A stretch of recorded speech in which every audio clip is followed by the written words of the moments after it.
భరత్ గారు మళ్ళీ ఈ అంశాన్ని మళ్ళీ రెడ్డి సామాజిక వర్గానికి రుద్దడానికి ప్రయత్నం మాత్రం చాలా తీవ్రంగా జరుగుతున్నది.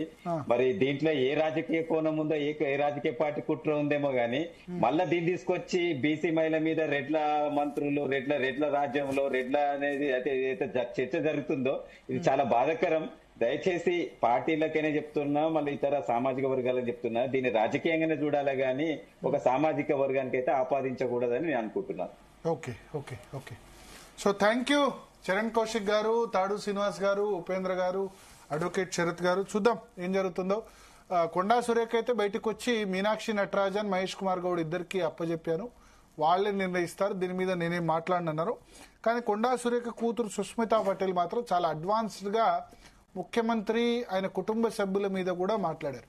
సో కాంగ్రెస్ పార్టీ ఏమంటుందంటే ఆమెకు మెంబర్షిప్ లేదు, కాంగ్రెస్ పార్టీ ప్రైమరీ మెంబర్షిప్ లేదు.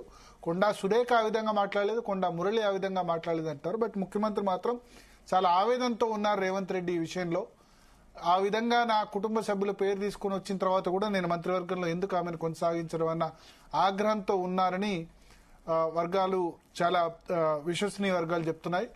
సో చూద్దాం ఏం జరుగుతుందో. బట్ ఇదే సమయంలో బీసీలకు 42% రిజర్వేషన్ వచ్చి బీసీ మంత్రిని తీసేస్తే ఇప్పుడు మళ్లీ రాజయ్య బీఆర్ఎస్ సమయంలో తీసేసినట్టు ఆ విధంగా వ్యతిరేకత కూడా రావచ్చు. దాన్ని ఇప్పటికే చర్చించుకుంటున్నారు కాబట్టి అన్న చర్చ కూడా జరుగుతుంది. హైకమాండ్ కూడా దీనిలో మీనాక్షి నటరాజన్ కూడా ఏ విధంగా రెస్పాండ్ అవుతారన్నది చూడాలి. మహేష్ కుమార్ గౌడ్, మీనాక్షి నటరాజన్, బట్టి విక్రమార్క ముగ్గురు కూడా కొండా సురేఖతో మాట్లాడారు, ఆమెను చల్లార్చే ప్రయత్నం కూడా చేస్తున్నారు. అల్టిమేట్ గా ఏం జరుగుతున్నది ఇక్కడ చూడాల్సి ఉంది. ఇది ఇవాళ DNA. Stay tune to Zee Telugu news.